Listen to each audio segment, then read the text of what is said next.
नमस्कार, जोहार। आप देख रहे हैं झारखंड स्वतंत्र खबर। हमारे साथ समाज कार्यकर्ता बुद्धिजीवी अमरनाथ लकड़ा जी हैं और जिस तरह से भीम आर्मी के चंद्रशेखर आज़ाद कॉलेजियम सिस्टम पर आवाज़ उठा रहे हैं कि कॉलेजियम सिस्टम हटाओ और न्यायिक सेवा आयोग बनाओ, तो हम उसी पर जानेंगे कि अमरनाथ जी का क्या राय है। जोहार। जोहार। जो चंद्रशेखर आज़ाद कॉलेजियम सिस्टम पर जो आवाज़ उठा रहे हैं उस पर आपका क्या राय है? जी, वो उनका जो कहना है वो बिल्कुल जायज़ है कि कॉलेजियम सिस्टम को ख़त्म किया जाना चाहिए और यहाँ पर जो जजों की नियुक्ति है उसको लेकर एक पूरा सिस्टम एक संवैधानिक स्वरूप बनना चाहिए। क्योंकि अभी क्या है, जो कॉलेजियम सिस्टम में हम लोग देखते हैं कि चीफ जस्टिस के साथ जो टॉप के 5 और 4 जजेस हैं वो मिलके पाँचों जज मिलके तय करते हैं कि किनको कहाँ नियुक्त करना है, किनको कहाँ जज बनाना है, किनको क्या करना है, कौन सा पद देना है।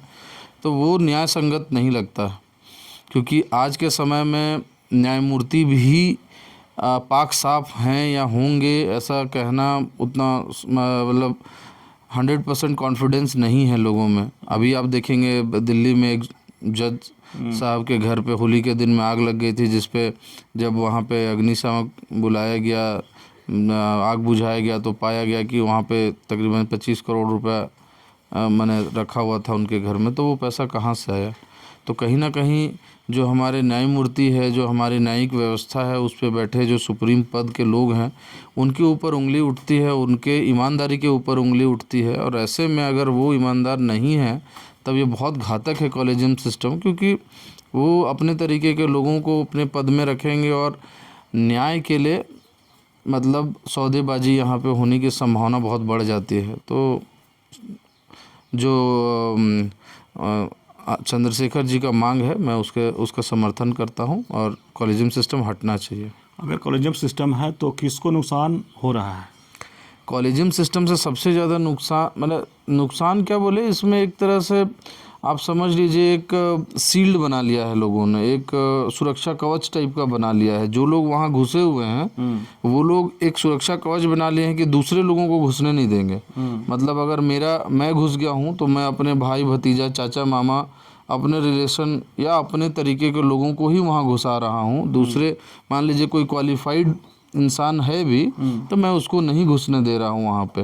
ये एक प्राइवेट एंटिटी टाइप का हो गया, प्राइवेट कंपनी की तरह, कि मैं मालिक हूँ तो वहाँ पे किसको काम पे रखूँगा मैं ही तय करूँगा। भले वो मान लीजिए मेरे गांव में कोई कितना भी एलिजिबल, कितना भी समझदार, पढ़ा लिखा या काबिल आदमी हो, मैं उसको नहीं रखूँगा, वो वाली हालत हो जाती है। तो नुकसान इससे अभी चूँकि देखा जाए तो लगभग 80% जो है न्यायिक व्यवस्था में अपर कास्ट के लोग हैं, तो उन लोगों के अलावा बाकी जितने कास्ट हैं देश में उन लोगों को इसका नुकसान हो रहा है। ST SC OBC के लोग बहुत कम ही उस पद पर पहुंच पाए हैं। शायद ST और SC से तो शायद हमको लगता है 1% 2% लोग भी नहीं होंगे जज पूरे देश में। तो नुकसान तो है बहुत ज़्यादा।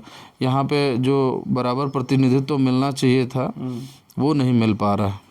कहीं न कहीं लग रहा है कि इससे न्यायिक व्यवस्था पर आप जैसे बात की कि 25 करोड़, खैर उसको तो हम उतना नहीं कर सकते हैं, नहीं जानते, उसका हम पुष्टि भी नहीं करते हैं। लेकिन जिस तरह से करें तो कहीं ना कहीं लोगों में विश्वास की न्यायालय पर थोड़ा कम हो रहा है, या फिर कैसा उसको देखते हैं? बिल्कुल बिल्कुल, न्यायालय पे विश्वास कम हो ही रहा है। आप देखिए ना, एक राहुल गांधी के ऊपर वो हुआ था प्रकरण, क्या हुआ था उनका, जिस पे उनको 2 साल के लिए सजा सुना दिया गया था। सांसद जो गया था, हाँ, तो उनका सांसदी 2 साल जो मैक्सिमम पेनल्टी लग सकता था वो उन पे लगा के उनका सांसदी ख़त्म कर दिया गया था। मतलब एक ऑफेंस जिसमें मैक्सिमम पेनल्टी वो होगा, आप वही लगा दिए किसी के ऊपर। तो उससे साफ समझ में आता है कि जज साहब वहाँ बिके हुए थे या किसी के दबाव में काम कर रहे थे।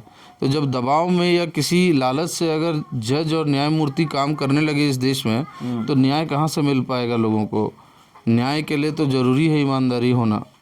तो इसलिए कॉलेजियम सिस्टम बदलना चाहिए, मुझको लगता है। चलिए, अमरनाथ जी कह रहे हैं कि कॉलेजियम सिस्टम को बदलना चाहिए। उसमें कहीं ना कहीं जो बोले कि भाई भतीजा बाद भी कुछ ये कह रहे हैं कि आता है, उसके लेकर कहीं कहीं न्यायालय में जो लोगों का भरोसा है पहले से कमा है। या कुछ राहुल गांधी का जो संसदीय गया था उस पर भी बात रखे, तो उसमें भी लोग कई बार न्यायालय पर सवाल उठाए थे। तो इस तरह खबर को देखने के लिए आप झारखंड स्वतंत्र खबर से जुड़े रहिए। जोहार, नमस्कार।